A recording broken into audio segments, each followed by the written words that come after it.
అందరికీ నమస్కారం. మన హిందువులకి అనేక పండుగలు ఉన్నాయి. ప్రతి పండుగకి ఒక విశిష్టత ఉంది. అలాగే చిన్న పెద్ద ప్రతి ఒక్కళ్ళు కూడా ఎటువంటి భేదభావం లేకుండా ఎంతో ఆనందంగా జరుపుకునే పండుగ హోలీ పండుగ. ఈ హోలీ పండుగ ఒక్కొక్క ప్రాంతంలో ఒక్కో విధంగా జరుపుకుంటూ ఉంటారు. అండ్ ప్రతి ప్రాంతంలో కూడా ఆ పండుగ వెనక ఒక కథ కూడా ఉంటుంది.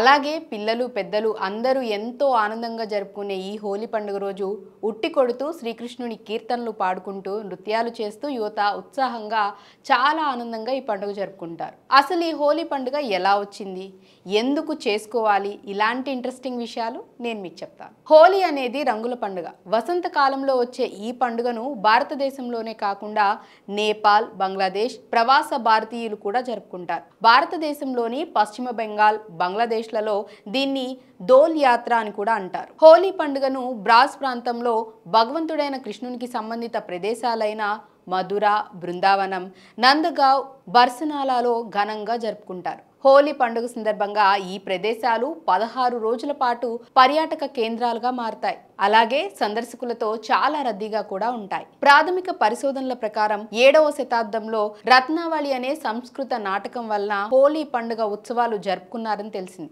వాస్తవంగా హోలీ పండుగకు సంవత్సరం పొడవునా ఆచారాలు ఉంటాయి. మొదటగా రంగుల పొడిని ఒకరికొకరు పూసుకుంటారు. పొడవైన చిమ్మే గొట్టాలు లేదా చిమ్మే తుపాకుల నుండి రంగు నీటిని జల్లుకుంటారు.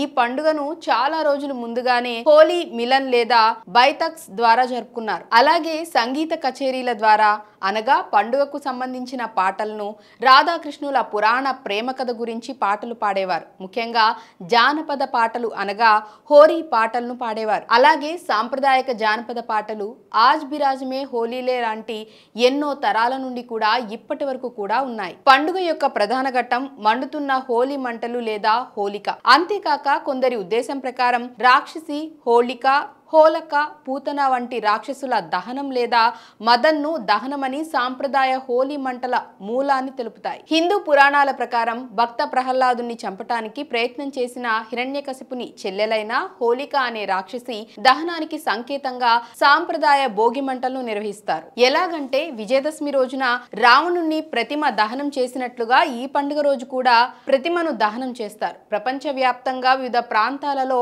రాక్షసుల పరాక్రమం హోలీ దహనంతో అంతమైందని దీని అర్థం. ఈ విధంగా ప్రతిమలను దహనం చేయటం ప్రస్తుతం కనిపించడం లేదు. కొంతమంది ఏదో సూచన ప్రాయంగా చేస్తున్నారు. కానీ ఇప్పటికీ కూడా కొన్ని ప్రాంతాలు మినహా బజ్రా ప్రాంతాలలో కర్రలను కుప్పగా పోగు చేసి ప్రజలు ఎక్కువగా తిరిగే కూడళ్లలో లేదా వీధి చివరలో ప్రతిమలను దహనం చేస్తారు. సాంప్రదాయమైన పూజలైన తర్వాత ప్రజలు మంటలకు ప్రదక్షిణలు చేస్తారు. తర్వాత రోజు ఈ విజయాన్ని దుల్హోండి రోజుగా ఘనంగా జరుపుకుంటారు. ఈ పండుగను భగవంతుడైన కృష్ణుడు పెరిగిన ప్రాంతాలైన మధుర, బృందావనంలో 16 రోజుల పాటు ఘనంగా జరుపుకుంటారు. భగవంతుడైన కృష్ణుడు గోపికలతో తన చేష్టల ద్వారా ఈ పండుగ ప్రసిద్ధికెక్కేలా చేశాడని నమ్ముతారు. ఆంధ్రప్రదేశ్ లో హోలీ పండుగ రోజే చేసే దహన్ను కామదహనం అని కూడా అంటారు.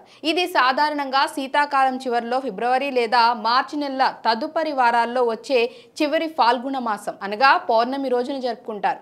కొన్ని రోజుల తర్వాత ఫాల్గుణ బహుళ పంచమి రోజున పండుగ ముగింపును సూచిస్తూ రంగులతో రంగుల పంచమి ఉత్సవాన్ని జరుపుకుంటారు. వసంతకాలంలో వాతావరణంలో మార్పులు జరగటం వల్ల వైరల్ జ్వరం, జలుబు వస్తాయని ప్రజలు విశ్వసిస్తారు. అందుకని సహజమైన రంగు పొడులను చల్లుకోవటం వల్ల ఔషధంగా పనిచేస్తుందని అర్థం. సాంప్రదాయంగా రంగులను నిమ్మ, కుంకుమ, పసుపు, బిల్వాలను ఉపయోగించి ఆయుర్వేద వైద్యులు ఔషధ వనమూలికలను తయారు చేస్తారు. కొన్నిసార్లు గంజాయిని పట్టి కెనబీస్ సైటావా ఒక ముఖ్యమైన పానీయము, తండై లేదా బంగును తయారు చేస్తారు. తడి రంగుల కోసం మోదుగ పుష్పములు రాత్రంతా మరిగించి అవి పసుపు రంగులోకి మారేంత వరకు ఉంచుతారు. అది ఔషధ లక్షణాలు కలిగి ఉంటుంది. దురదృష్టకరం ఏంటంటే ఇప్పుడు రసాయనాలు కలిపిన రంగులను వాడుతున్నారు. ఇలా ఈ పండుగ చేసుకోవటానికి కొన్ని శాస్త్రీయ కారణాలు కూడా చెప్తారు. మీరు మేము అందరం ఆనందంగా ఎటువంటి కల్తీ రంగులు వాడకుండా సేఫ్ హోలీ జరుపుకోవాలని అందరికీ ముందుగా హోలీ శుభాకాంక్షలు.